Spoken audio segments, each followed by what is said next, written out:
Assalamu alaikum, fatan kowa da kowa ya tashi lafiya.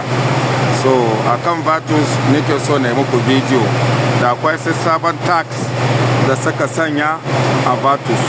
Duk wanda ya shiga Vatus dinsa, dashboard dinsa, gurin wannan VAT balance din nan zai shiga.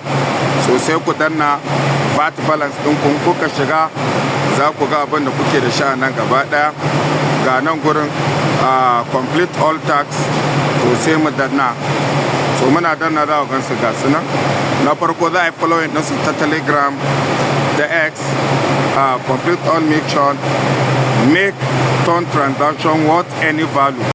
Nan za ka yi make ɗin transaction na adadin abin da ya sawwaka. Na adadin abin da ya sawwaka.